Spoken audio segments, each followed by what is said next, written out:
l'associé, c'est problématique. Alors, non, c'est pas problématique. Je valide pas l'associé. Je valide pas l'associé pour plusieurs raisons.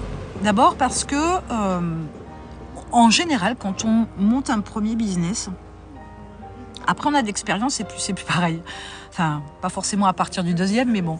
Quand on monte un business et qu'on prend comme associé, enfin, on prend en général comme associé, souvent, on prend comme associé, donc je disais, quelqu'un en qui on a confiance. Voilà, quelqu'un, il faut être sûr de la personne. Alors, c'est faux. On veut sécuriser. Hein, c'est une fois de plus, on a la pétoche, etc. Donc, on veut se sécuriser. Et on va chercher son père, sa mère, son frère, sa sœur, sa cousine, sa tante, son meilleur pote, sa meilleure copine, etc. Sa tante, enfin peu importe, quelqu'un qu'on connaît. Justement, avec cette approche on veut être sûr de la personne qu'on va embarquer, enfin qui va nous suivre dans l'aventure.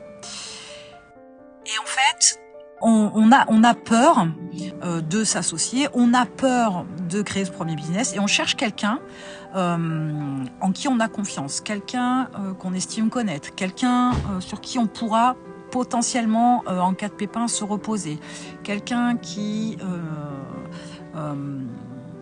peut avoir un peu plus d'expérience, plus de maturité, plus de je sais pas quoi.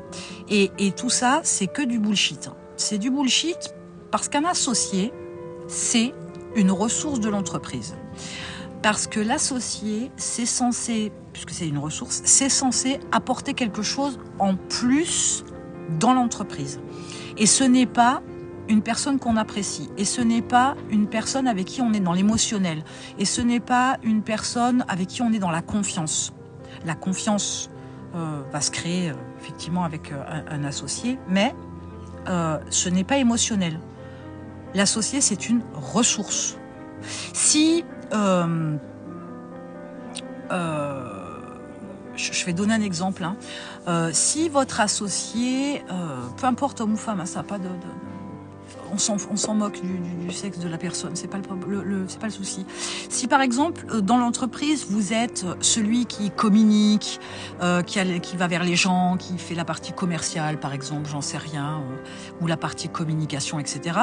Et que vous prenez comme associé votre pote, votre mère, je sais pas qui, et qui a la même approche que vous, qui est un communicant, un vendeur, quelqu'un de sociable, etc. Il n'y en a pas. Et c'est là où on fait l'erreur, c'est que on va prendre quelqu'un avec qui on se sent bien, avec qui on a confiance, et pas quelqu'un qui ajoute de la plus-value à l'entreprise. C'est là, oui, qu'il faut se méfier de l'associé. L'associé, c'est une ressource. Voilà. Donc, je pourrais vous citer un exemple de quelqu'un que je connais, qui est un commercial dans toute sa splendeur. Il est doué, il est malin, il est intelligent. Alors pas malin dans le côté malsain, mais voilà, il arrive toujours à trouver des solutions pour ses clients, à trouver une approche de sa prestation de service, de ses produits, etc. Voilà, de manière intelligente et très adaptée à son client. Par contre, c'est quelqu'un qui avait énormément de factures clients non recouvrées, non payées.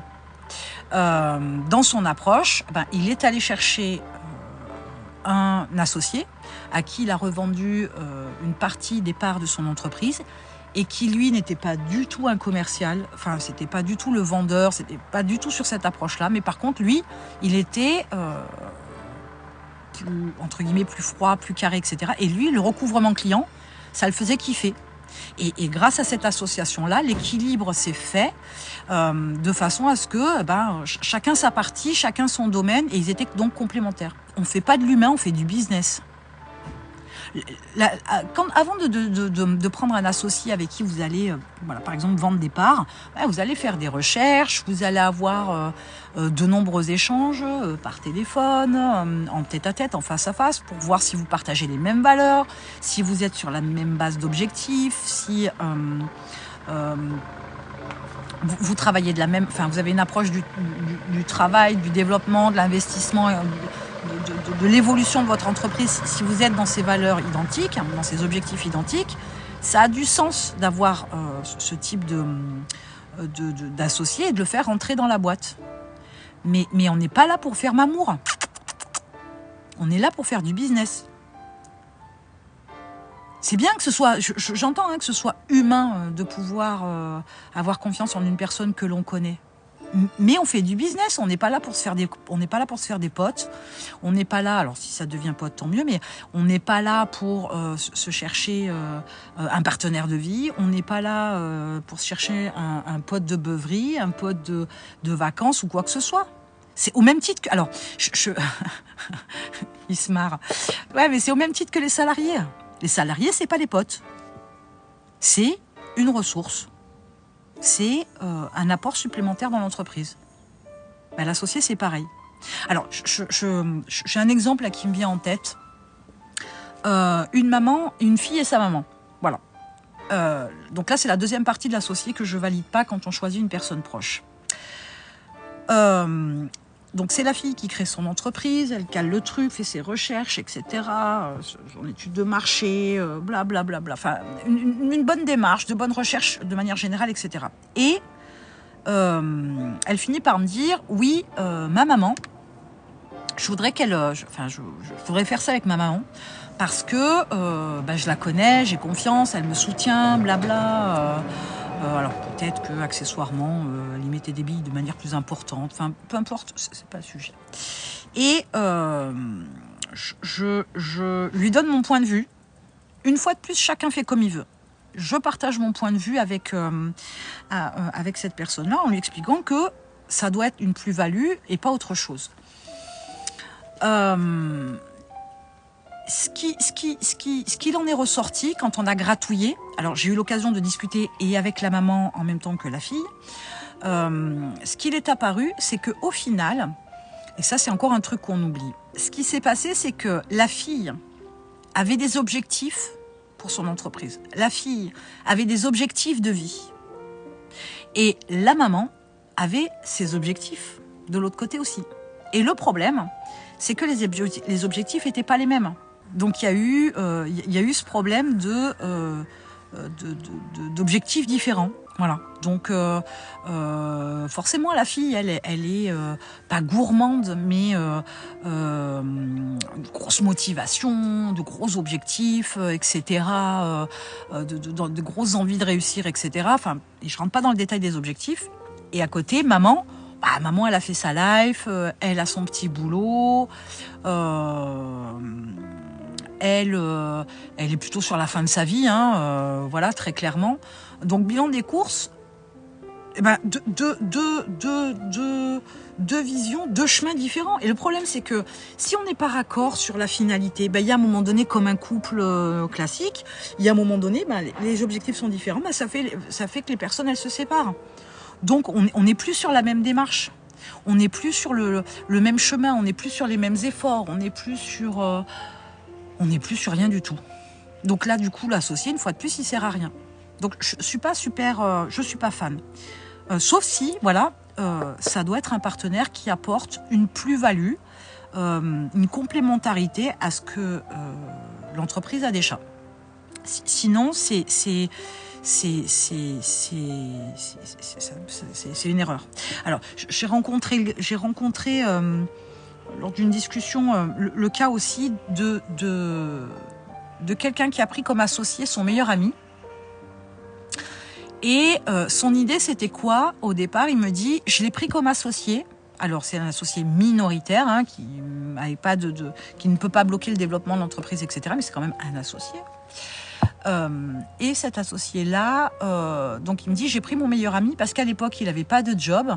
Et comme j'avais besoin potentiellement d'un commercial, je l'ai embarqué avec moi dans l'aventure. Comme j'étais sûre de réussir, etc., je l'ai embarqué avec moi dans l'aventure. Voilà, en tant qu'associé, parce que j'avais besoin d'un commercial. Voilà. Donc là, une fois de plus, grosse erreur, parce qu'il aurait très bien pu le prendre en salarié, c'était très bien.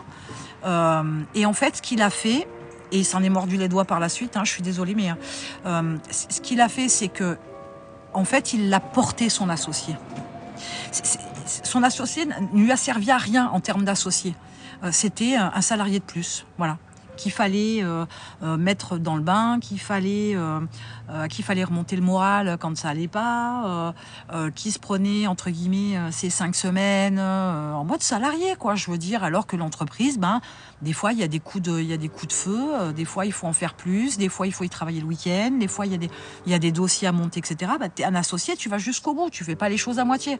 Sauf que son associé s'est comporté comme un salarié et en fait, voilà, il a porté son associé et son associé lui a rien apporté en contrepartie. Enfin, il a fait son job de salarié.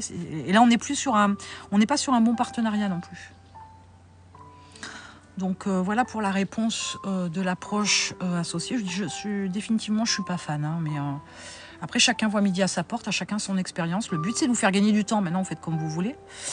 Et pour répondre à la deuxième partie, en partenariat, alors je l'ai été, un partenariat fournisseur. Je l'ai été.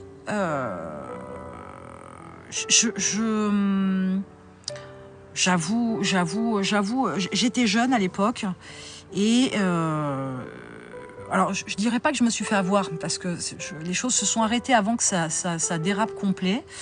Mais il est nécessaire de border vraiment la relation avec le fournisseur, vraiment, donc par écrit, hein, bien évidemment, de se faire accompagner par un juriste, quoi qu'il arrive, même si c'est un petit fournisseur, entre guillemets, que c'est pas un truc international, même un petit fournisseur, faut mettre tout par écrit. Ça, c'est quelque chose qu'on oublie bien trop souvent, mais surtout de faire appel à un professionnel, un expert dans le domaine, un juriste. Et ça se calcule. Enfin, ça se réfléchit, ça se calcule, ça se réfléchit, voilà, ça se fait pas comme ça. Il faut vraiment, une fois de plus, faut partager des valeurs, faut être dans le même move. On prend pas comme partenaire un fournisseur si c'est juste pour une histoire de marchandises, etc. Il faut que ça aille beaucoup plus loin que ça. Sinon, c'est plus un partenariat, c'est juste un fournisseur, point barre. As-tu déjà été confronté à un projet innovant ? Projet innovant. Vous pouvez préciser ? Des produits n'existant pas, mais qui apportent un plus. C'est compliqué de répondre à une question pareille parce que j'ai pas assez de détails. À la difficulté à le mettre en place. C'est toujours pareil. Je vais prendre un exemple. La voiture électrique a 50 ans. Sauf qu'il y a 50 ans, il n'y avait pas le marché pour ça. Là, c'est un peu la même chose. Quand on est sur des projets innovants, il y a le truc que il n'y a pas forcément le marché. Donc ça veut dire aussi qu'il faut beaucoup plus de communication, beaucoup plus de visibilité, beaucoup plus d'efforts.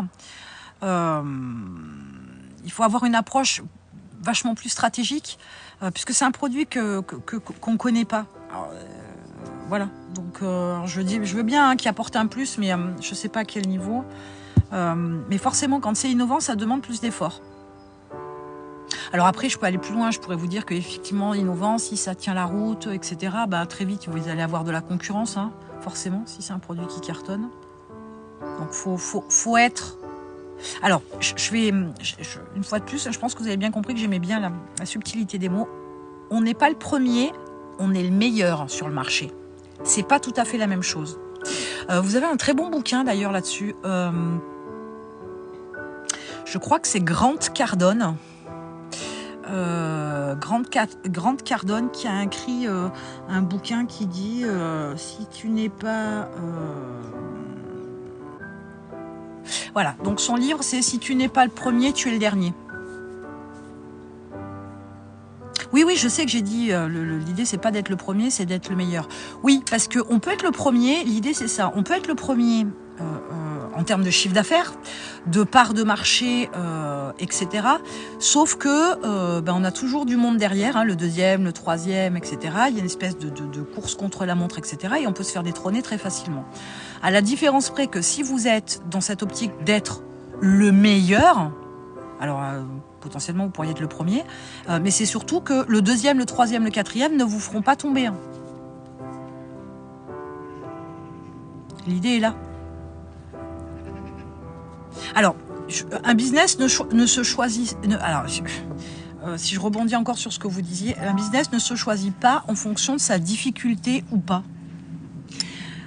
Mon conseil, ce serait, pour un premier business, faire toujours le plus simple possible. Parce qu'en fait, vous êtes un petit bébé nous, vous n'avez aucune connaissance, aucune compétence, aucune expérience dans le domaine de l'entrepreneuriat. Il y a tellement de choses à apprendre, il y a tellement de choses à faire, il y a tellement de choses à découvrir, à apprendre, à tester, à valider. Il y a aussi, soit par rapport à son entreprise, le côté, la partie entrepreneur et son mindset, etc. Il y a tellement de choses qui vont bouger que prendre un premier business qui est déjà compliqué d'entrée de jeu, c'est pas partir avec des atouts. C'est plutôt partir avec des bâtons dans les roues. Ça soulève aussi une réflexion. Des produits qui n'existent pas mais qui apportent un plus, ça veut dire que vous êtes dans une démarche ou vous avez été dans une démarche qui est je cherche l'idée de génie. Je cherche la bonne super méga idée pour monter mon business. Ben ça aussi c'est bullshit. L'idée de génie, c'est là aussi comprenez bien que ça touche la peur de l'échec. Pour ne pas être en échec ou pour éviter de mettre toutes les chances de son côté et éviter l'échec, on cherche l'idée de génie pour ça. Sauf que je pense moi. Ouais, bien sûr. Absolument. Alors, j'ai une mauvaise nouvelle. Être confiant en de ce que l'on apporte. Oui, je l'entends.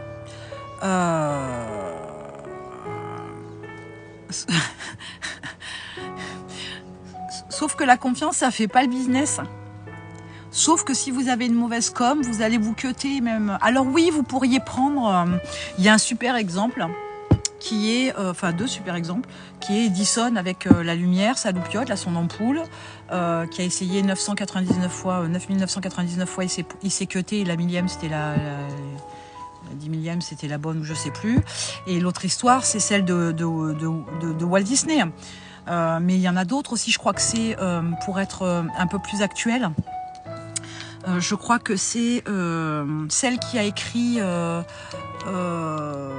Harry Potter, je crois. Je crois que c'est la personne qui a écrit les Harry Potter. Elle a proposé son premier scénario, je ne sais pas combien de fois, une trentaine de fois, je crois qu'elle a eu des refus. Alors que maintenant, elle cartonne. Ok. Mais bon, c'est pas tous les jours non plus, accessoirement. Il faut avoir... c'est même plus une confiance, c'est on vit déjà dans le truc, quoi. Après, à vous de tester, à vous de tester. Mais enfin, accessoirement, alors je vais être un peu brute. Je fais du généraliste, là. Accessoirement, le truc, c'est que si votre produit n'existe pas, ça veut dire que c'est vous qui l'avez inventé? Déjà, première question, elle est là. Donc, si on est sur de l'invention, est-ce que vous avez fait une étude de marché? Est-ce que vous avez essayé auprès de personnes? Est-ce que vous avez déjà essayé de le vendre sur les marchés, etc. Voilà. Deuxième chose, est-ce que vous avez fait breveter tout ça? Ça, c'est encore un coup. Accessoirement, est-ce que vous avez trouvé... je ne sais pas quel type de produit c'est, donc je jette des trucs, mais accessoirement, est-ce que vous avez trouvé un moyen de produire? Pas à la main de préférence, parce qu'à la main, c'est ça. Ok. Alors, la question que je pose toujours, c'est... Alors, une fois de plus, je fais très large. Tout a déjà été inventé quelque part. L'idée, c'est... La roue, elle existe depuis la nuit des temps, et après, c'est la façon dont on l'a personnalisée. La roue du vélo, la roue de la voiture, etc. Mais c'est l'ovale de l'horloge, le cercle de l'horloge de la montre, appelez ça comme vous voulez, voilà.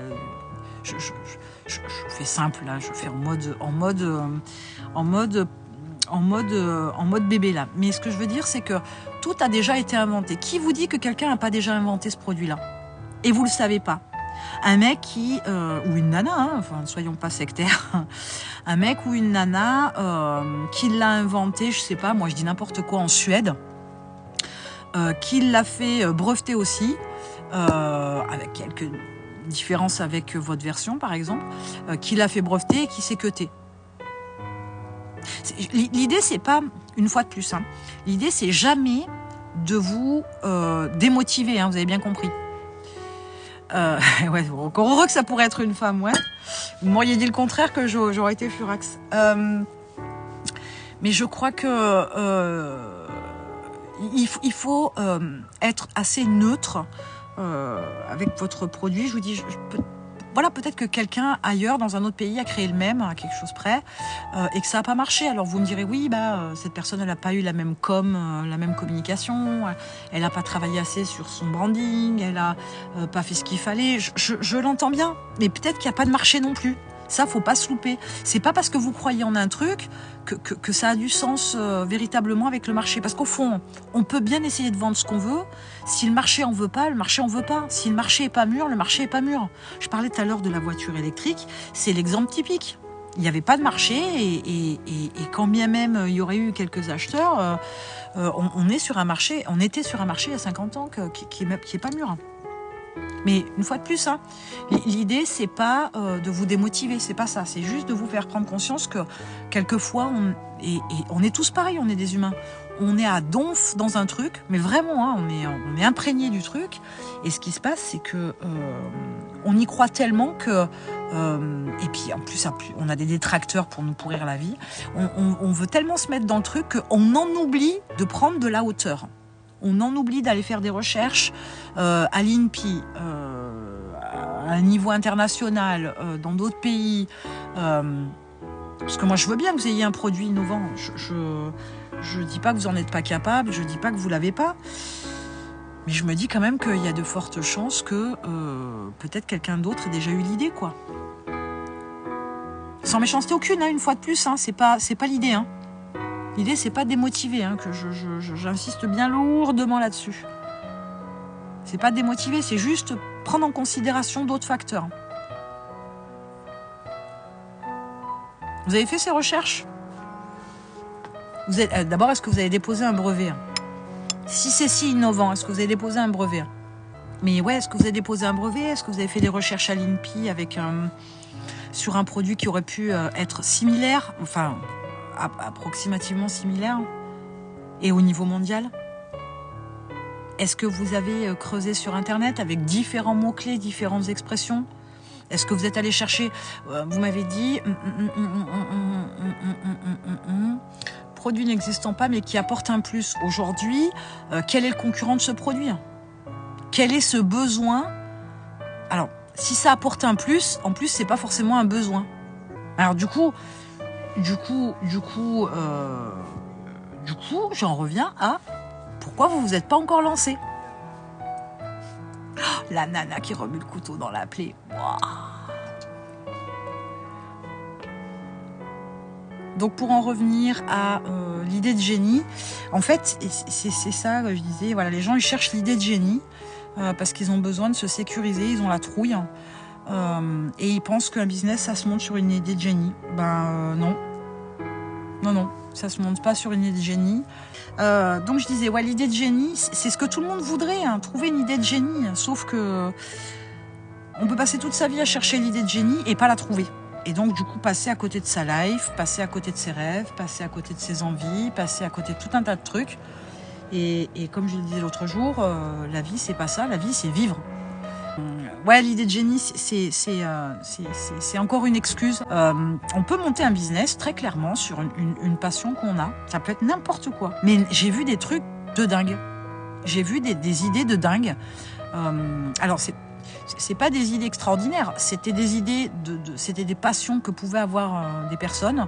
Et j'aurais pas imaginé, parce que c'est pas forcément des sujets qui m'intéressaient, etc., j'aurais pas imaginé qu'on puisse faire un business de dingue dessus. Puis j'ai vu des trucs pas cons, entre guillemets, mais étranges. Alors, je vais donner un exemple. Il y a... alors, j'ai pas le nom en tête, hein, je suis désolée. C'est l'histoire d'un gars. C'est l'histoire d'un mec, comme dirait Coluche. C'est un prof de golf. Le prof de golf avait ce mode de fonctionnement, de prodiguer ses cours sur un green. Et je rappelle quand même, pour ceux qui l'ont oublié, c'est qu'on n'a que 24 heures dans une journée, donc accessoirement, il ne pouvait travailler que 8 heures. Enfin, façon de parler. Et ce, 5 jours sur 7, en mode salarié basique. Sauf que donc 8 heures par jour et 5 jours sur 7 en mode salarié basique.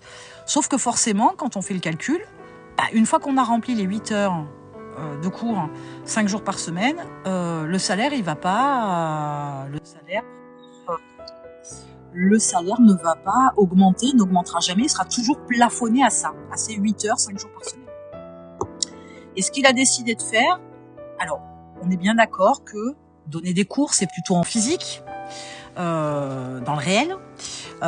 Lui, il a mis ça sous format vidéo. Et il a vendu ses cours en vidéo. Bon, ok, je crois de mémoire. Je voudrais pas trop m'avancer et dire des bêtises, mais je crois que quand il a lancé son activité, il a fait quelque chose comme, le premier mois où il a cartonné, il a fait quelque chose comme 50 000 $, qui ne correspondait absolument pas au salaire qu'il pouvait avoir quand il était prof dans la réalité sur le green. Donc c'est là où, voilà, et pourtant c'était juste son job au départ, mais sûrement sa passion. C'est récent. Alors quand je dis c'est récent, qu'on soit bien d'accord, tout est relatif, hein. Comme j'ai 50 ans, j'ai pas la même notion de récent que quelqu'un qui a 20 ans, n'est-ce pas? Et voilà, quand je fais la recherche, je m'aperçois que d'autres en France, ils sont mis, mais à la base, c'est un Américain.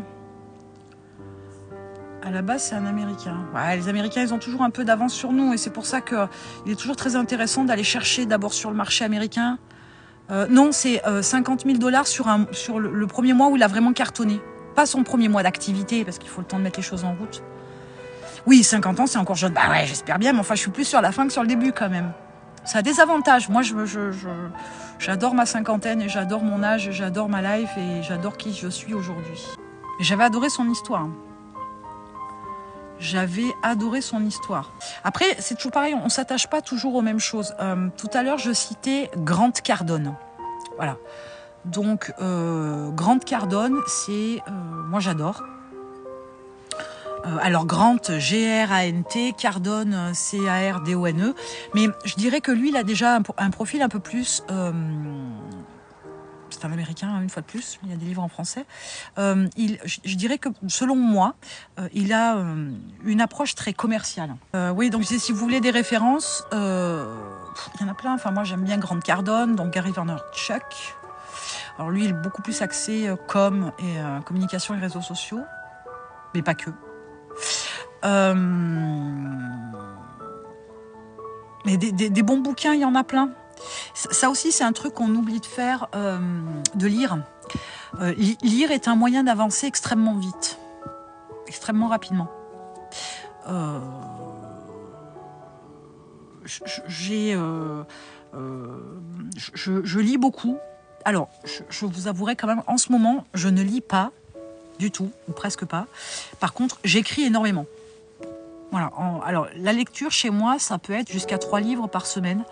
Donc là, j'ai une cadence de ouf. Là, en ce moment, je ne lis pas, j'écris.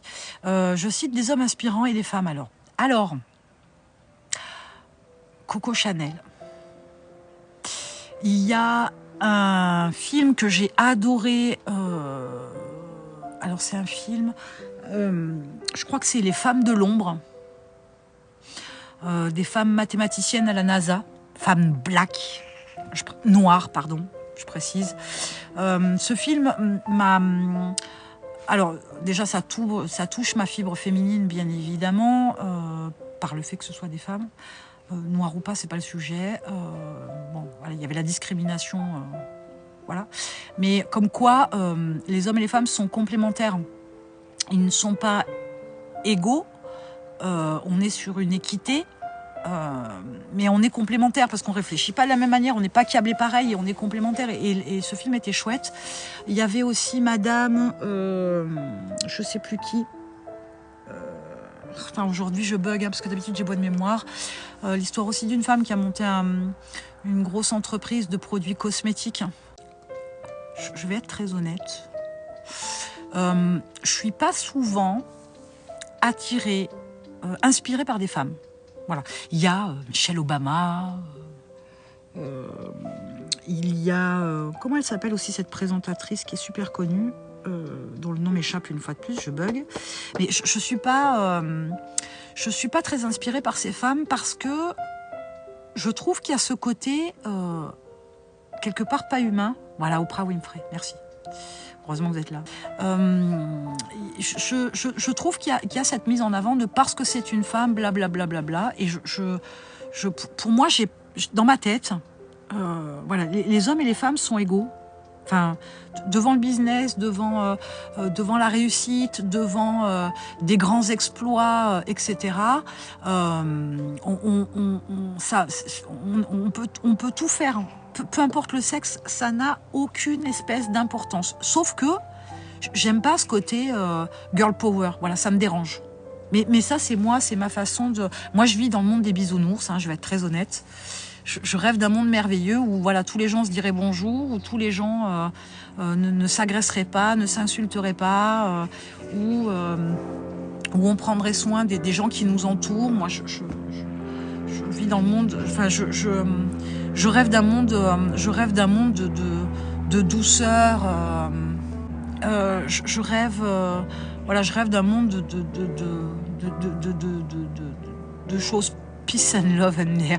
Ouais, non, je suis pas sur ce truc-là, mais alors, puisque j'en suis à parler de moi, j'ai une sensibilité qui est particulière parce que je suis HP, mais moi, quand j'ai entendu la déclaration de la guerre de la Russie à l'Ukraine, moi j'ai pleuré toute la journée. Voilà.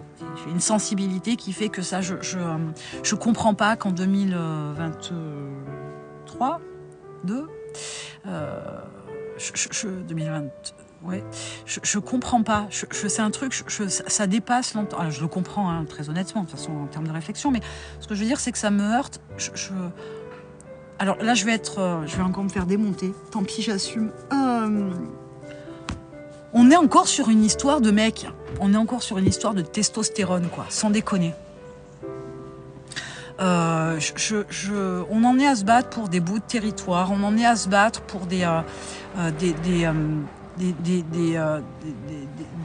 égos, des idées pas forcément très... très saines ou très fondées, etc. C'est une histoire de mec. Voilà, c'est une histoire de mec. Je pense que s'il y avait eu des femmes à la place, il n'y aurait pas de guerre.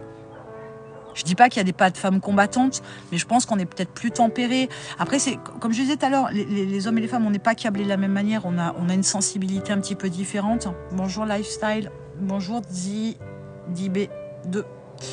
Je pense qu'on n'est pas pareil, on n'est pas câblé pareil, on n'a pas la même approche, etc. Alors, si je ramène ça une fois de plus au sujet qui nous intéresse au départ, il y a eu un krach boursier en 2008 aux États-Unis et le procureur, alors là c'est pareil, je bug encore aujourd'hui. Ouais, l'avion qui passe, c'est normal, je suis près d'un aéroport. Il y a eu un procureur d'un pays nordique, je ne sais plus si c'est la Norvège ou un truc comme ça. Donc il y a le procureur de ce pays donc, qui s'est rapproché du procureur des États-Unis qui avait en charge du dossier justement du krach boursier de 2008.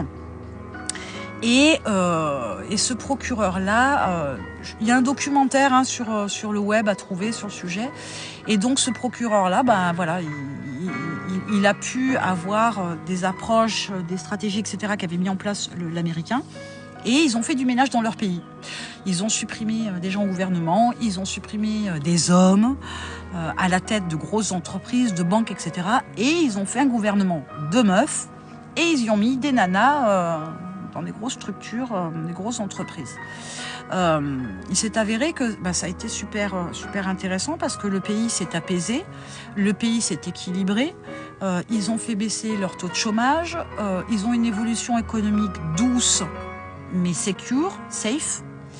Ils ont un pays qui a échappé à une crise financière violente et parce que c'était des femmes. Et parce qu'on n'est pas câblé pareil. On va tempérer, on est moins dans le conflit. Voilà, on a des poussées de testostérone, ça arrive de temps en temps, mais on va pas les scraper le chignon parce qu'on n'est pas d'accord. Alors que les hommes, voilà, il y a l'ego, il y a tout un tas de trucs qui rentrent en ligne de compte. J'ai rien contre les hommes, qu'on soit bien d'accord. C'est un fait, c'est avéré, c'est un fait.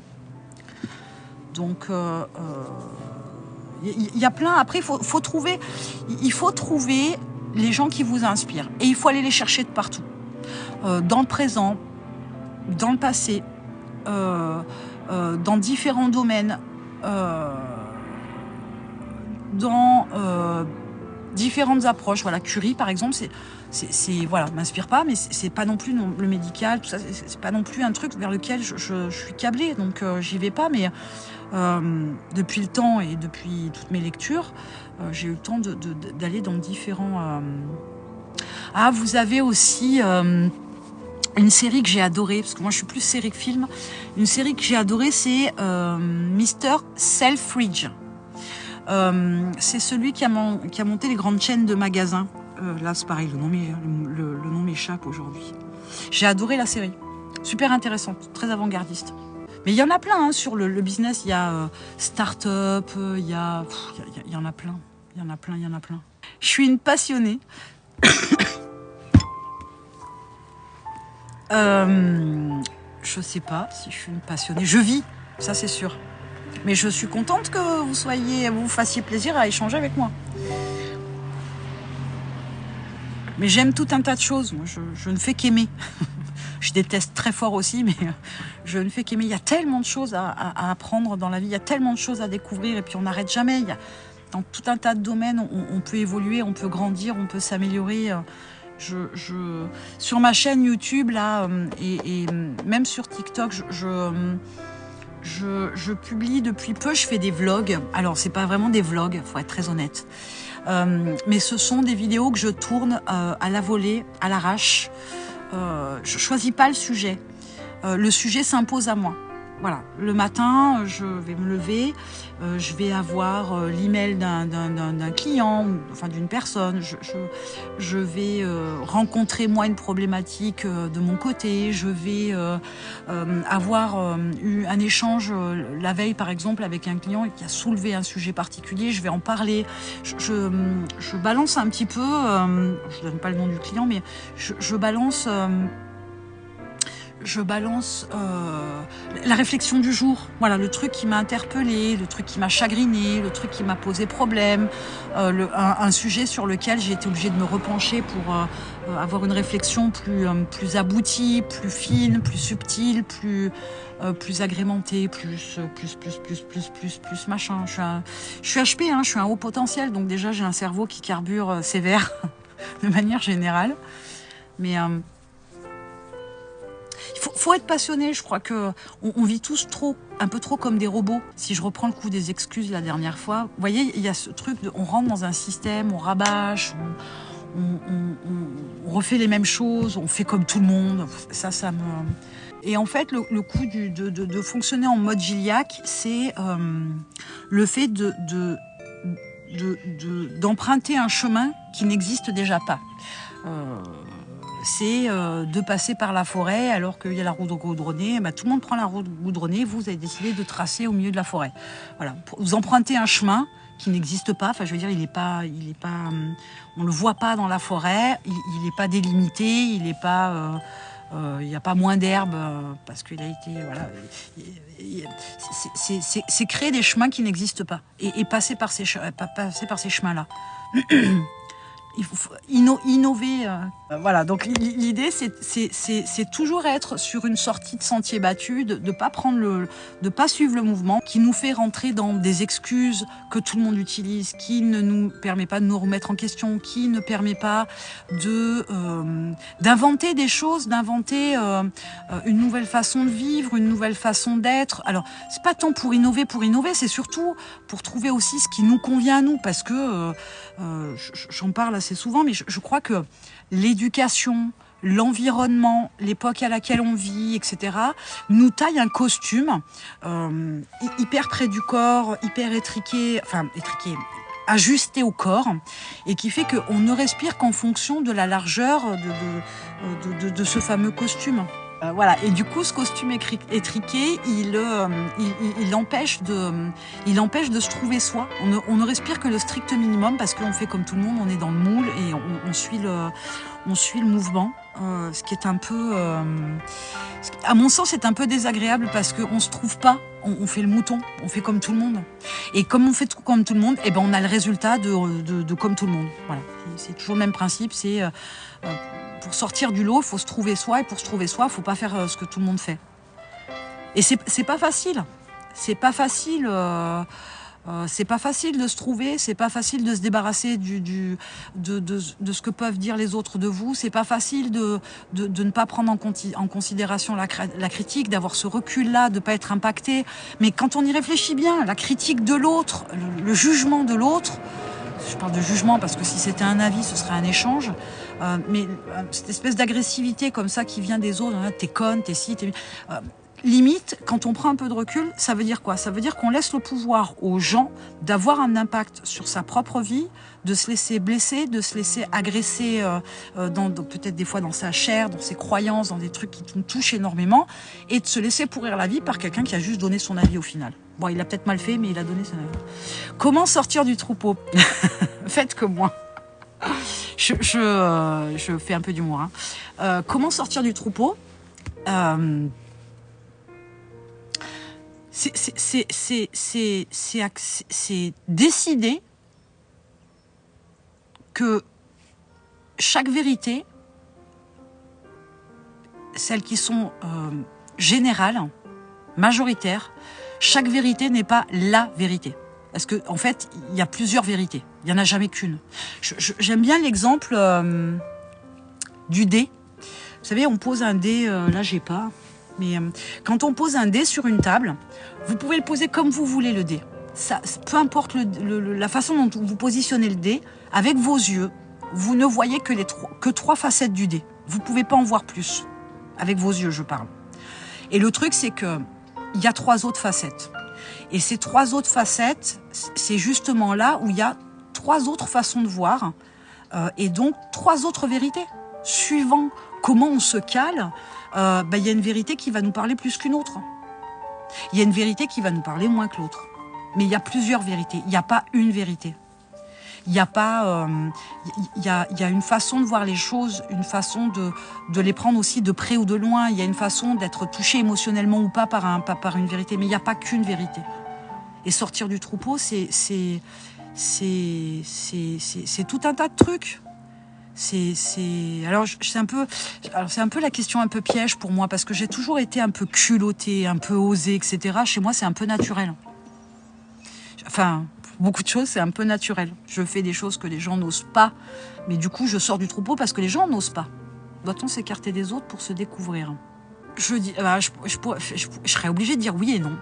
Oui, parce que déjà, il y a beaucoup de gens qui n'aiment pas être seuls. Être seul face à soi-même, c'est déjà quelque chose c'est pas que ça marche, ça peut marcher avec tout le monde, mais il y a des gens qui aiment pas, qui ont le trac, et se retrouver déjà face à soi-même, c'est déjà partir à la découverte de soi. Et ensuite, de l'autre côté, c'est aussi en étant confronté aux autres qu'on arrive à mettre le doigt sur certaines choses. Si je voulais prendre un exemple,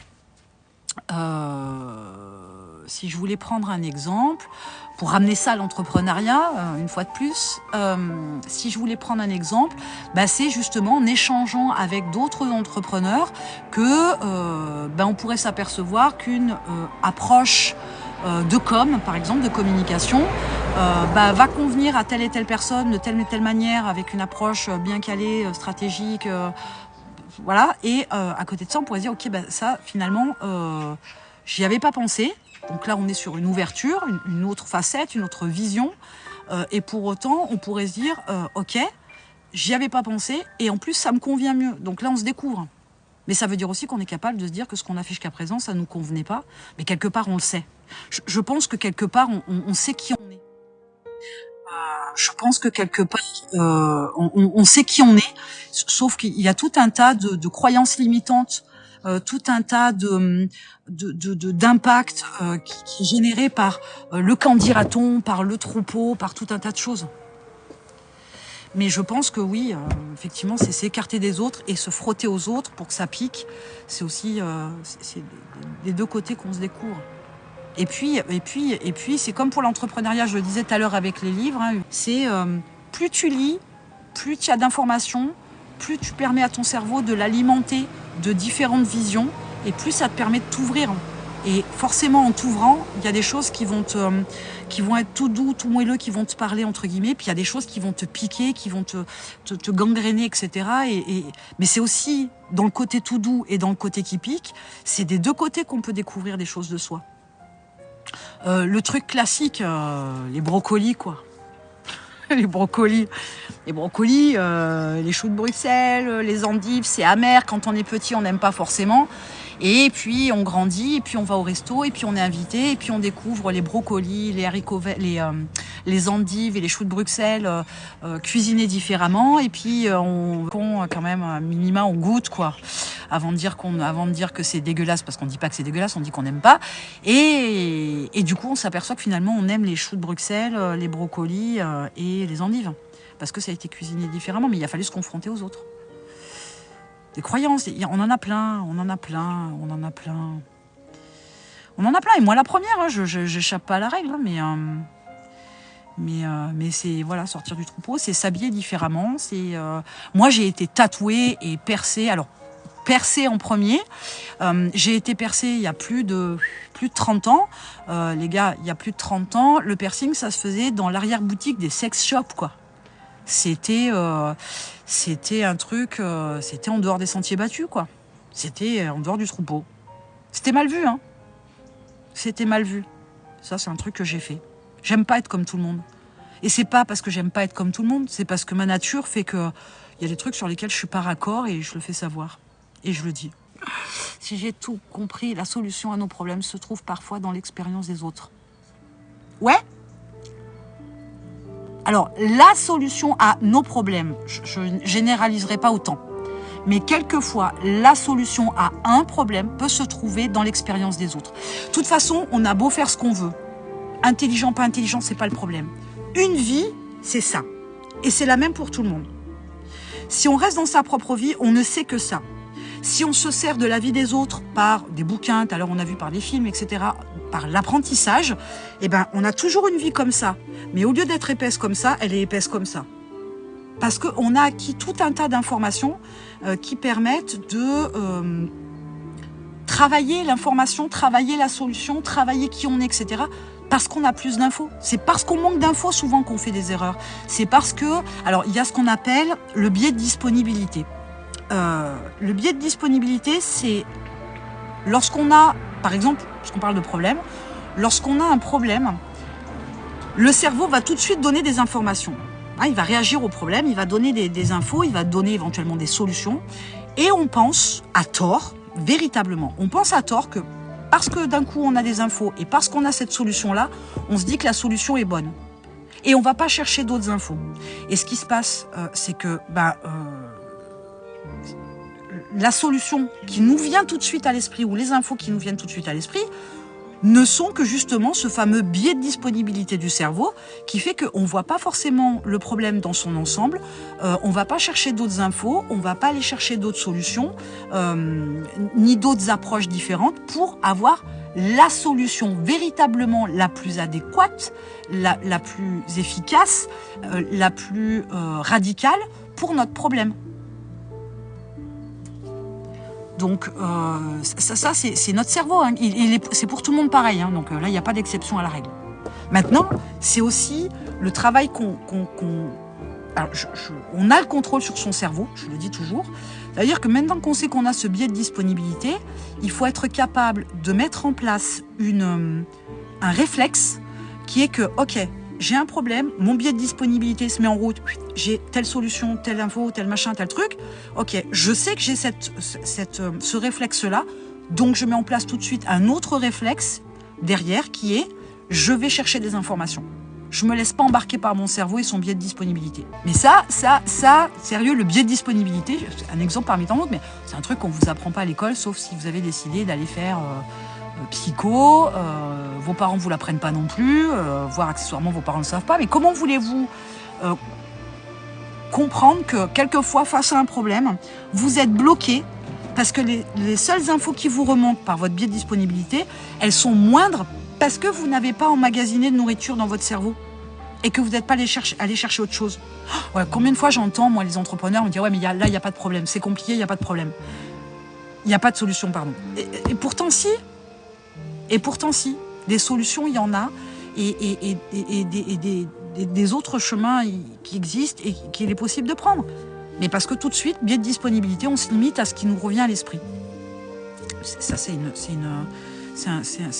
un réflexe, mais voilà, il faut savoir créer un réflexe différent. Mais plus on nourrit son cerveau, plus il est facile de réfléchir, de prendre de la hauteur, d'envisager les choses sous un autre angle. Et il y a un truc que je dis souvent, et ça c'est un truc qu'on n'a pas envie d'entendre. Lorsqu'on a un problème, il y a deux approches à avoir. La première, c'est il faut trouver une solution qui fasse que le problème ne se répète pas. Parce qu'on ne va pas passer toute notre vie à avoir sans arrêt le même problème qui se répète et de ne pas le résoudre une bonne fois pour toutes. Donc, ce serait du temps de perdu, et de l'énergie, et du stress, et machin. Et la deuxième chose que je dis, c'est que quelquefois, on choisit, et là aussi c'est pareil, c'est un travers du cerveau. Le cerveau, il aime les trucs faciles, rapides, efficaces, droit au but. Quelquefois, on choisit la solution qui nous semble la plus simple, la plus rapide, etc. Sauf que quelquefois, c'est pas la meilleure solution pour éradiquer le problème. Et que quelquefois, la solution la plus efficace au final, c'est une solution qui est difficile, qui est compliquée, qui va prendre plus de temps et les gens, ils veulent pas faire des efforts. Parfois, je comprends tout ce que tu dis, mais la vie a ses aléas. Parfois, on dépend des autres, justement. Parfois, il y a notre ego qui nous pousse à vouloir trouver nous-mêmes nos solutions à nos problèmes. Le one-man self, c'est aussi qu'une personne nous a accordé sa confiance, que l'on avance. Alors, je vais décortiquer. Ok, je comprends tout ce que tu dis, mais la vie a ses aléas. Parfois, on dépend des autres, justement. Stop. On ne dépend, sur le fond, on ne dépend de personne. On vit avec d'autres personnes, parce que le mot dépendre, c'est quand même un peu plus fort que ça. On vit avec d'autres personnes, on vit en communauté. Donc, il y a à prendre en considération certaines choses. Alors oui, si on attend un devis, on dépend d'une autre société, que la nana ou le mec, il est bien décidé de se bouger le trognon de pomme pour nous envoyer le devis. Et là, il y a des approches un peu différentes. Mais comprenez qu'au final, on a un pouvoir de décider tout un tas de choses dans sa vie. Donc, on n'est pas toujours en dépendance. Si je reprends le coup du devis, ok, je fais appel à une société, je demande un devis, la nana elle me dit oh, je vous l'envoie dans la semaine. Bon, déjà ça je ne le laisse pas faire. Sur le principe, moi je ne laisse pas faire. Je lui demande un jour et une heure. Voilà. Et la semaine, ça ne veut rien dire. Moi j'ai besoin de m'organiser autrement. Ça c'est la première des choses. Mais si vous tombez sur une nana qui vous dit dans la semaine et que l'autre elle vous dit oh, vous inquiétez pas, jeudi midi vous l'aurez dans votre boîte mail. Je choisis de travailler moi avec la deuxième personne. Très, très, très clairement.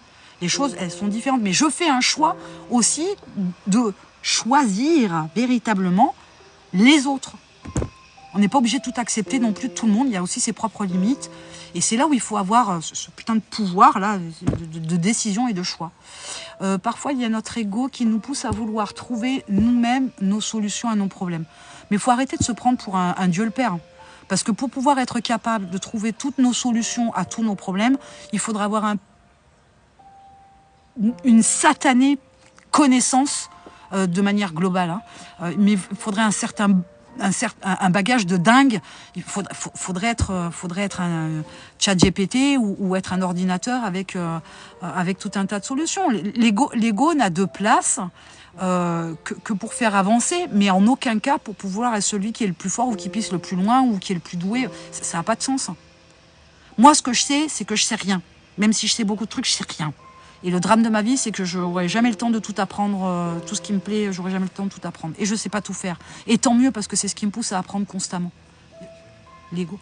Le one-man self, c'est aussi parce qu'une personne nous a accordé sa confiance que l'on avance. Ouais, alors, sauf que de mon point de vue, est-ce que vous attendez que quelqu'un vous accorde sa confiance pour pouvoir avancer? Ça veut dire qu'une fois de plus, vous lui laissez le pouvoir de vous permettre d'avancer. Mais vous n'en avez pas besoin. Vous pouvez faire le choix de tout seul comme un grand d'avancer. Il n'y a pas besoin d'avoir la confiance de qui que ce soit. C'est pas une histoire de confiance des autres. Alors si personne ne vous fait confiance, on n'avance pas. Non, je parle pour un prêt. Alors, quelque part, le banquier ne vous accorde pas sa confiance. Il faut arrêter de déconner. Il y a des papiers derrière. Il a analysé votre situation. Oui, il y a le côté humain qui rentre en ligne de compte. Je ne dis pas le contraire. Mais à la base, s'il n'y avait pas les contrats, peut-être qu'il ne le ferait pas. Et je vous rappelle quand même que 9 fois sur 10, le contrat, c'est au nom de la société, c'est pas la personne que vous avez en face. Elle est responsable du service prêt, ok, mais c'est pas son argent à elle qu'elle engage. C'est pas sa responsabilité à elle qu'elle engage. C'est celui de la société et c'est l'argent de la société. Donc sa confiance, elle est toute relative pour moi, soit dit en passant. Je suis un peu terre à terre sur le coup. Je crois, et ça n'engage que moi, c'est que je vous dis souvent, on se définit. J'ai fait une vidéo d'ailleurs là-dessus, je crois, à apparaître dans les jours qui viennent, je crois. L'idée, c'est que on se définit en fonction de ce que on a vécu et pas en fonction de ses pensées. Alors, il y a 2 poids 2 mesures là, mais l'idée, c'est par exemple, j'ai été entrepreneur, j'ai fait couler ma boîte, j'ai été en échec. Je suis pas bon, je suis pas fait pour ça, etc. On se définit parce qu'on a eu un échec, on a vécu un échec, on se définit comme tel par rapport à l'échec. Moi, j'en ai eu plein, je suis encore là, et j'avance encore, et je crée encore, et je me vautrerai encore, sans cesse et sans relâche. C'est ma pensée qui me permet de me définir en étant quelqu'un qui avance, et pas quelqu'un qui a été en échec, qui a vécu un échec. Non, il n'y a pas que ça comme exemple. Ouais, mais de toute façon, ça change rien. Pour moi, ça change rien. Je pars du principe que je ne suis pas définie en fonction des actes de quelqu'un d'autre. Si je voulais faire un truc un peu généraliste, on m'aime, c'est bien. On m'aime pas, c'est pas grave. On me fait confiance, c'est bien. On me fait pas confiance, c'est pas grave. Mais c'est pas ce qui me permet d'avancer. Et puis, le banquier vous accorde pas sa confiance, vous montez plus votre business. C'est hors de question. Passe pas par la porte, passe par la fenêtre. Et si la fenêtre ça passe pas, on passe par la cave. Si la cave ça passe pas, on passe par le toit. Et puis si ça passe pas, on change de maison. La confiance, c'est d'abord la confiance en soi, avant que ce soit la confiance que les autres nous accordent.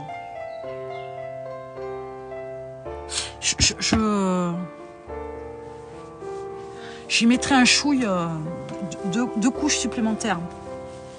J'y mettrai l'estime de soi et l'amour de soi pour être au taquet. Il n'y a pas que ça. On revient toujours à nos émotions.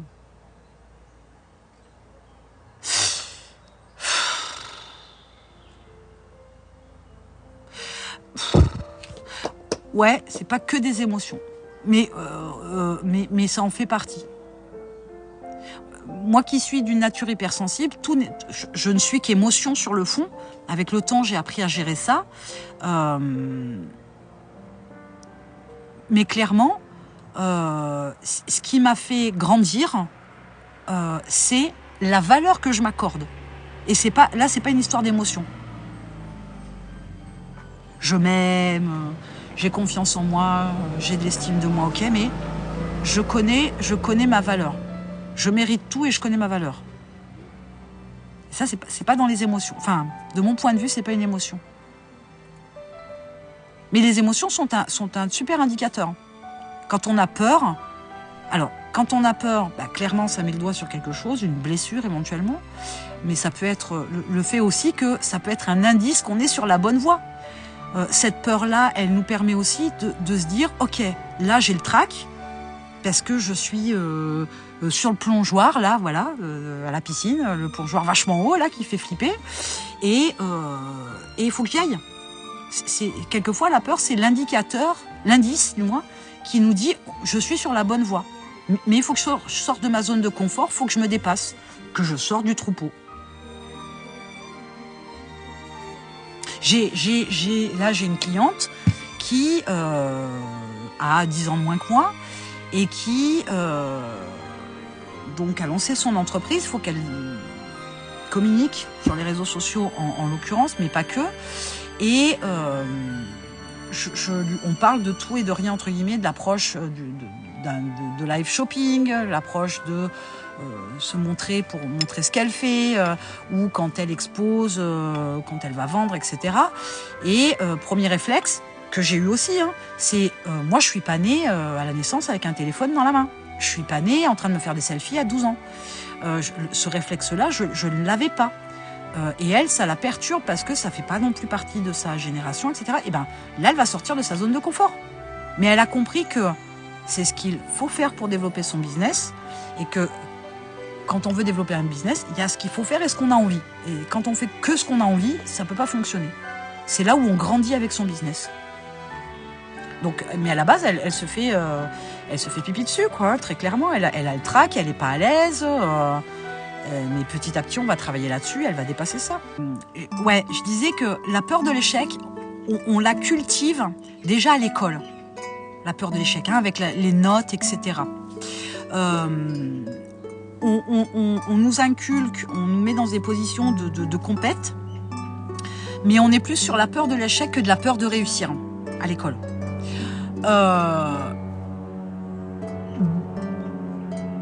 Particulièrement moi avec mes clients entre guillemets dans l'entrepreneuriat, la peur de la réussite est tout aussi freinante.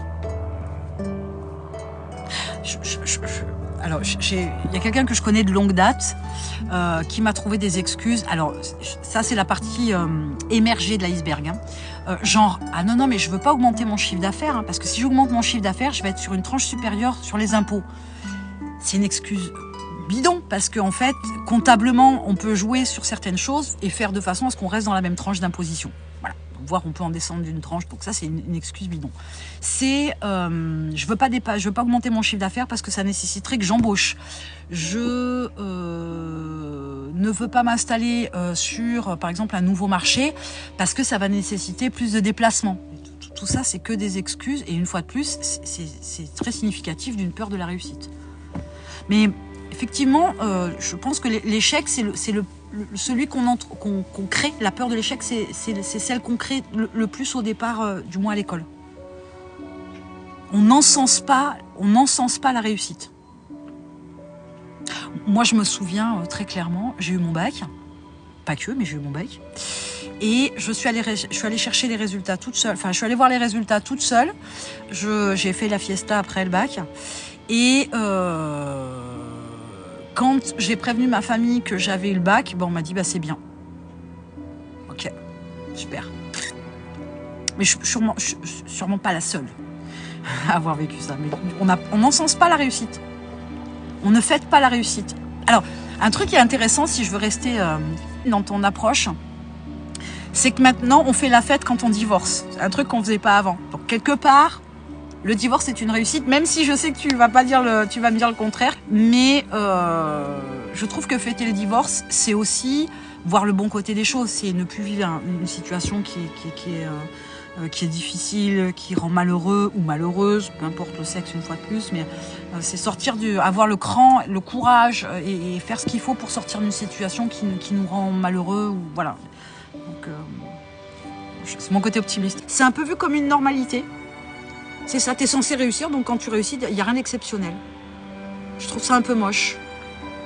Je suis la première, moi, avec mes clients. Moi, je fais la danse du ventre, enfin, la danse du soleil, pardon. Je fais Quand j'ai un client ou une cliente, peu importe, une fois de plus, mais quand j'ai quelqu'un qui m'annonce une bonne nouvelle, je sais pas moi, l'ouverture sur un nouveau marché, un nouveau produit, un nouveau palier atteint en chiffre d'affaires, mais des fois des trucs tout bêtes. J'ai eu un client, on a travaillé sur le fait d'apprendre à dire non. Ça, c'est encore un truc de ouf. Et la première fois où il a dit non, il m'a envoyé un texto. On me dit, ça y est, j'ai dit non et tout, je suis super content. Finalement, c'était pas si difficile et tout. Bon, voilà, le premier réflexe, c'est je l'ai appelé, je l'ai félicité, mais pendant 10 minutes, quoi. Parce que l'air de rien, ça lui a coûté beaucoup, même si c'était pas si compliqué. Pour lui, ça lui a coûté beaucoup, c'était une vraie réussite. Et je pense qu'on oublie d'encenser la réussite. On le fait pour les gosses. Le gosse son enfant qui apprend à faire du vélo, une fois qu'il a réussi à faire 3 mètres, sans mettre les pieds par terre, sans les roulettes arrière, etc. Ah, t'es champion du monde, vas-y Minou. Et puis arrivé à un certain âge, on le fait plus, ça. C'est dommage. C'est dommage, on le fait plus. On le fait plus, on s'encense plus, on se félicite plus, on n'est plus reconnaissant de ce genre de truc. Pourtant, ça devrait. C'est un peu dommage, mais c'est comme ça. Cette phrase-là, elle me fait dire qu'au final, une fois de plus, on est sur une accentuation de cette espèce de compète, plus beau, plus riche, plus intelligent, plus machin, plus fort, plus truc, de celui qui serait le premier, sauf que on en est toujours, on en revient à c'est le chemin et pas la destination, et du coup c'est encore une définition par rapport à l'autre, la compète. Je suis moins bonne que certaines coachs, je suis meilleure que certaines coachs, ça c'est se définir en fonction des autres. Moi je suis comme je suis, donc j'en déduis que parce que tu es capable de comprendre les causes de ton échec, du coup l'échec te fait pas peur. L'échec est un bon moteur, même si l'on peut réussir du premier coup, pourquoi pas. Ouais, il y a des trucs qu'on peut réussir du premier coup. Donc du coup on a l'échec comme source d'apprentissage, yes. L'échec comme passage nécessaire pour apprendre, parce qu'on n'apprend pas sans échec, accessoirement, on ne fait jamais tout facilement du premier coup. Il y a des trucs oui, mais des trucs non.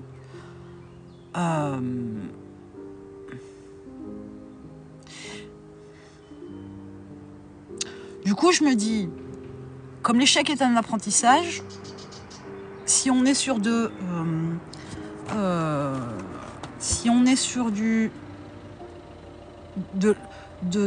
l'apprentissage, forcément, ça nous rapproche de la réussite. Donc du coup, pourquoi avoir peur de la réussite, puisque de toute façon, on emprunte un chemin où on apprend et qui nous amènera beaucoup plus facilement à la réussite. La question se pose. La réussite nous détruit par le comportement de notre entourage. Je valide. Mais mon expérience m'a prouvé qu'une fois de plus, on ne se définit pas avec son entourage, mais par contre, son entourage, il faut vraiment faire un nettoyage. Il faut vraiment choisir qui on côtoie. On ne peut pas se permettre de côtoyer des gens qui nous tirent vers le bas, qui nous jalousent, qui nous envient, qui nous critiquent et tout. Ça, c'est pas... ça n'a pas de sens. C'est comme si on se forçait à marcher pieds nus dans la neige l'hiver, parce que c'est comme ça. C'est un choix qu'on fait de marcher pieds nus l'hiver dans la neige. On peut choisir aussi de marcher dans la neige avec des chaussures. L'entourage, c'est pareil, ça se choisit. Et alors, je suis là-dessus, c'est un sujet, pour moi, il y a... Niette, il n'y a pas de débat. Mais alors, je suis allée très loin dans le nettoyage de mon entourage, il n'y a pas de débat. Ce qui me fait du mal, j'en veux pas. C'est ma limite. L'un comme l'autre me vont, l'un sera un chemin plus long et l'autre plus court. Pas sûr, hein? Pas sûr, parce que des fois, l'apprentissage par l'échec se fait sur la longueur. Alors là, c'est la vieille qui parle. Moi, il y a des choses dont je me suis rendu compte parce que j'avais vieilli, parce que j'avais grandi, parce que j'avais mûri, parce que j'avais pris d'autres gifles, entre guillemets, que j'avais eu d'autres échecs, qui m'ont permis d'avoir ces apprentissages-là nécessaires pour avoir le recul de l'apprentissage d'un échec il y a très très très longtemps. Parce que la réussite, elle peut être rapide, tout comme l'échec, et inversement, ça peut être plus long. Il n'y en a pas un plus long, plus court que l'autre.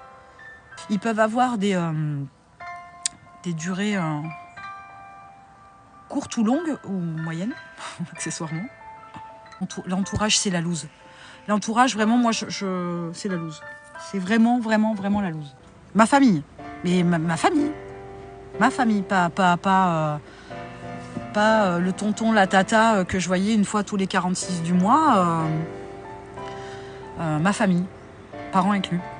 Je pense que c'est violent hein, de se séparer de sa famille. Je concède. Sauf que, une fois de plus, hein, voilà, je sors des sentiers battus, je sors du troupeau hein, sur le coup. Mais c'était toxique pour moi. C'était toxique, ça me faisait du mal. Et sous couvert de ce côté bienséant, bien pensant, pas bien éduqué, mais voilà, bienséant, bien pensant, politiquement correct, de dire non, il faut mettre le mouchoir dessus et passer outre, alors je ne dois pas savoir faire.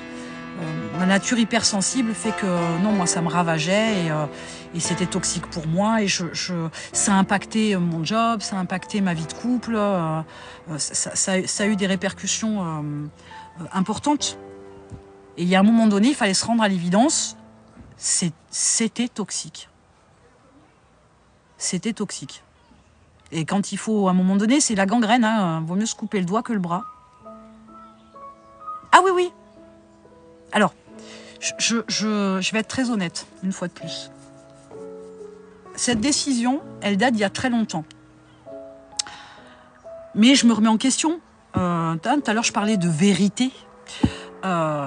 J'ai grandi, j'ai vieilli, j'ai mûri, voilà, blablabla. Et donc, à un moment donné, je me suis dit, ok, maintenant, Sarah, t'es prête, enfin, entre guillemets, tu pourrais éventuellement, pas parce que j'en avais envie, mais parce qu'on m'avait sollicité, l'occasion était donnée donc de faire la démarche d'y revenir. Et en fait, ils n'ont pas changé. Voilà. 20 ans plus tard, j'ai retrouvé les mêmes personnes, avec les mêmes croyances limitantes, avec les mêmes attitudes merdiques, avec la même façon de faire. Et rien n'avait changé. J'ai un petit peu, on va dire, tenté de communiquer différemment. Mais oui, c'est définitif. Parce que c'est les mêmes. Eux, ils n'ont pas changé, ils n'ont pas grandi. Mais c'est pas grave. Aujourd'hui, je peux dire que je leur en veux pas. Enfin, aujourd'hui, je dis pas qu'ils sont bêtes, je dis pas que... je l'ai eu dit, hein. Mais aujourd'hui, non. Aujourd'hui, c'est... ils sont comme ça, mais sauf que ça me convient pas. C'est comme être avec quelqu'un qui nous convient pas. Je veux pas y aller par défaut. J'y vais parce que c'est un choix. Je choisis les gens que je côtoie, je choisis l'endroit où j'habite, je choisis ce que j'ai envie de faire, même s'il y a des choses, des fois, que j'ai pas envie de faire. Après, ça, c'est des obligations un peu particulières, mais quand il faut, force à toi, pas simple. Je te cacherai pas que ça a été difficile, que voilà, une fois de plus, avec les croyances bien pensantes, machin, truc politiquement correct, la famille c'est important, ouais, c'est important. Sauf que quand elle te fait du mal, moi, il est hors de question, dans ma tête, ça a été il est hors de question que je sacrifie ma vie pour des gens qui peuvent pas comprendre certaines choses et qui ont des attitudes qui me font du mal. Ils font pas attention à moi, ils font pas attention au mal qu'ils me font, alors que je leur ai stipulé, je leur ai dit, eh ben, tant pis, ils font leur life. Mais c'est pas simple. Mais par contre, ça a été salvateur. Je sais que c'est mal vu par la société. J'ai eu plein de débats sur le sujet. Mais tant pis. Mais tant pis. C'est pas grave. Tant pis si les autres ils adhèrent pas, c'est pas grave. Moi, c'est ma vie, c'est mon bien-être qui compte d'abord. Et des fois, il faut savoir, il faut se couper le doigt quand on a la gangrène et pas le bras. Mais je comprends qu'on ne partage pas mon point de vue. Tu peux le dire, hein, si tu ne partages pas, je comprends. Tu acceptes d'avoir des obligations dans ta vie où la vie n'est que choix.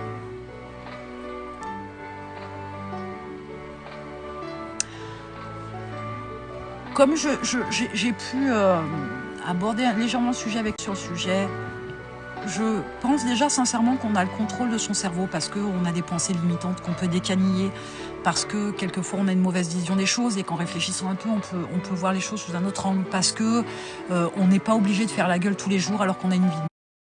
On peut sourire tous les jours et voilà. Donc je pense réellement que sur tout un tas de choses, on peut déjà contrôler son cerveau et sa vision des choses. des obligations, il y a beaucoup d'obligations qu'on se crée soi-même, qu'on choisit d'avoir. Aujourd'hui, tu as des obligations je sais pas quoi, moi, voilà, d'aller bosser pour avoir un salaire, payer tes factures. Ok, d'accord. Sauf que ton boulot te plaît pas, tu peux en changer. Donc tu as l'obligation de travailler, mais tu as le choix du boulot que tu fais. Tu as comme ça des choses qui sont régies, comme les lois par exemple. Voilà, t'arrêter au feu rouge, voilà, c'est un mode de fonctionnement, c'est un code de la route. Si je prends l'exemple du feu rouge, c'est une obligation. Foncièrement, humainement, tu as quand même le choix de passer au rouge. Mais après, tu assumes les conséquences. Tu as ta responsabilité, le fait d'être responsable de sa vie, de ses choix, ça a son importance. Mais tu peux choisir, voilà, il y a plein de choses. On est, pareil, je fais une vidéo sur le sujet, on a une liberté de dingue. Le boulot te plaît pas, t'en changes. Le lieu où tu vis te plaît pas, tu en changes. Ta voiture te plaît pas, tu en changes. Que tu puisses ou que tu puisses pas avec une histoire de moyens, je l'entends. Mais tu as quand même cette liberté-là. Le fait d'entendre dire les gens, oui, mais... notamment les entrepreneurs, voilà, la situation économique, je peux pas faire ci, je peux pas faire ça. Tu peux tout faire. Situation économique, tu t'adaptes. C'est un élément extérieur non contrôlable. Mais on a une liberté, et c'est pour tous les hommes de la planète. Tu as un pays dans lequel il y a la guerre, les Ukrainiens par exemple, ou les Russes, hein, bah, ça te plaît pas, tu t'en vas. C'est pas parce que tu es ukrainien que tu as l'obligation de rester en Ukraine et que tu as l'obligation, entre guillemets, d'aller te battre, d'aller te faire tuer ou d'aller... Voilà, si tu n'es pas raccord avec ça, tu as le droit de partir. On a une liberté de dingue et on n'arrête pas de se plaindre qu'on peut pas faire ci ou qu'on peut pas faire ça. Mais on se met ses propres barrières. Donc, j'accepte d'avoir des obligations certaines que j'ai choisies, certaines je peux pas. Voilà, le code de la route, voilà, je vois pas pourquoi j'irais prendre le risque de passer au feu rouge sur le principe. On vit en communauté, donc il faut aussi qu'il y ait des règles, sinon c'est un peu n'importe nawak. Mais à côté de ça, il y a plein de choix que je peux faire. Il y a plein de choix que je peux faire. Voilà. Et je pense que on oublie de voir les possibilités qu'on a de choix dans la vie. Mais on est tous pareils, mais c'est juste, une fois de plus, hein, comme je te le disais, c'est un switch du cerveau. Tout n'est pas... tout est en nuance de gris, entre guillemets, pour faire un peu d'humour. Mais il y a tellement de choses qu'on peut faire, il y a tellement d'activités qu'on peut avoir, que ce soit ludique ou professionnel ou peu importe. Il y a tellement de gens qu'on peut côtoyer, décider de côtoyer ou pas. Il y a tellement... Quand on est capable de se connaître un tantinet et de connaître ses limites, et avec ces limites-là, on est capable de créer, par ses choix, de créer aussi l'environnement dans lequel on se sent bien, dans lequel on vit et pas dans lequel on survit. On peut faire des choix à deux, c'est forcément individuel ou perso. Il y a les deux. Couper les liens avec la famille, c'est perso. Perso. Voilà, couper les liens avec sa famille, c'est perso. Ça, c'est évident. Après, mais c'est toujours pareil, voilà. Si c'est à deux, c'est parce qu'on est deux. C'est parce que je suis deux. Et qu'il y a des choix, si ça impacte aussi mon partenaire, si ça a un enjeu, si ça... Voilà, ça se prend à deux. Mais ça, là, on est plus sur... Quelque part, on n'est plus sur des choix. J'irai un peu plus loin. Je dirais que quand c'est à deux, on est aussi sur des compromis. Et je ne parle pas de concession, hein, c'est pas la même chose. Concession, il n'y a qu'un gagnant. Compromis, les deux sont gagnants. Voilà, il faut trouver un juste milieu. Mais une fois de plus, c'est une question de perception. Mais quelque part, tu fais aussi déjà le choix d'être deux ou pas. Si on revient à la source. Nos choix sont tous très individuels et très perso. Au final. Au final, nos choix, ils sont au final, je pense que nos choix sont perso. Là, on décide d'être deux ou pas, et si on décide d'être deux, eh bien, il faut assumer le package complet avec les avantages et les inconvénients et prendre la responsabilité de ce qu'il y a derrière. Et puis, au final, on fait que des choix perso. On n'a qu'une vie. Alors, il y a un bouquin le titre, c'est, je crois qu'on se rend compte... qu'on n'a qu'une vie quand je sais plus quoi. On commence à vivre quand on comprend qu'on n'a qu'une vie. Voilà. Je crois que c'est ça, c'est le titre du bouquin qui est intéressant. Et on a toujours ce côté petite piqûre de rappel. Vous savez, quand on perd quelqu'un de proche, c'est pas qu'une histoire de famille, hein, mais quand on perd quelqu'un de proche, bah, la mort de quelqu'un, c'est une petite piqûre de rappel à la vie. On a une piqûre de rappel quand on est quitté. Pas quand on quitte quelqu'un, mais dans une rupture amoureuse ou amicale hein, d'ailleurs. Quand on est quitté par quelqu'un, c'est la petite piqûre de rappel. Quand ça va pas, on est au fond du gouffre, c'est la loose, etc. On a une petite piqûre de rappel. La vie, elle est chouette. La vie, elle est magique. C'est un cadeau du ciel. C'est une expérience, entre guillemets, qu'on revivra jamais, même si on peut croire aux vies antérieures, machin, tout ce qu'on veut. C'est pas le problème. Ce qui compte, c'est aujourd'hui et maintenant. Et du coup, on fait des choix, au final, à la base, un peu perso quand même. L'air de rien. À regret, hein. À regret, parce que quand on fait des choix à deux, quelquefois, les compromis qu'on peut faire, l'autre en face n'évalue pas forcément la valeur du compromis qu'on fait pour l'autre. Mais c'est un choix qu'on fait à titre perso. De faire une concession pour l'autre, enfin un compromis pour l'autre, de ne pas faire certaines choses, de ne pas dire certaines choses. Mais je pense pas que de mon point de vue, c'est pas la meilleure façon de vivre. Ne pas être soi-même, c'est aussi leurrer la personne avec qui on est, par exemple. Après, tout est dans l'art et la manière de dire les choses. Mais c'est un choix. C'est un choix, tout comme son business.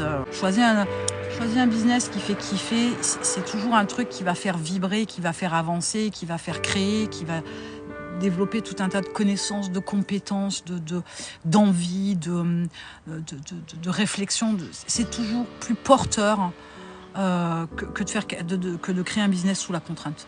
C'est pas comme ça que les choses doivent se faire. Le travail, c'est pas une priorité en soi. Hein. Je pense qu'on n'est pas né pour travailler et se la vie. On est né pour vivre. Et vivre, il y a beaucoup de choses à faire.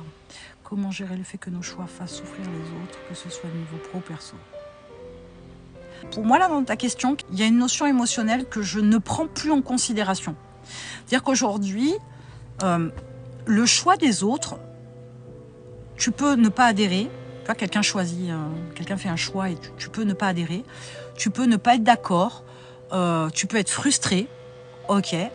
Sauf que c'est le choix de l'autre. Ça peut pas avoir d'impact dans ta vie. Si ça en a, c'est que ça touche quelque chose, une sensibilité chez toi. Donc pour moi, il n'y a pas le fait que mes choix fassent souffrir les autres. Ouais. Mais où est-ce que moi, moi non, je vais pas moi souffrir pour que l'autre puisse être heureux, puisse faire son choix, parce que heureux, c'est pas d'actualité sur la question.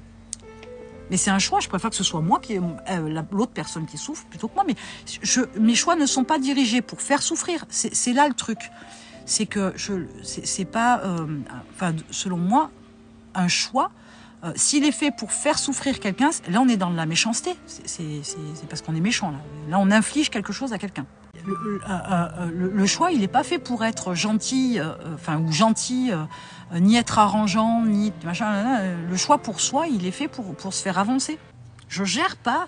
C'est comme la critique, ça. Quelqu'un qui te critique, si ça te blesse, la personne qui te critique, à la base, elle veut pas forcément te faire de mal. Elle fait un choix de dire quelque chose, de dire ce qu'elle pense. Elle n'a pas à gérer tes émotions. Ah, ça fait un peu froid, hein, dit comme ça. Comment tu fais tes choix, toi ? Forcément, tes choix, ils sont dictés par le fait de ne pas faire souffrir qui que ce soit, ni perso ni pro. Accessoirement, tu t'en fous quand tu quittes un job parce que ça te convient plus. Tu t'en fous un peu que le patron il soit dans le caca. Tu t'en fous un peu qu'il soit au niveau personnel après. Quelque part, c'est pas ton problème. Bah voilà. Non, comment tu fais toi? Tu gères? Tu t'en préoccupes de ce que l'impact qu'auront tes choix sur les autres alors que c'est tes choix?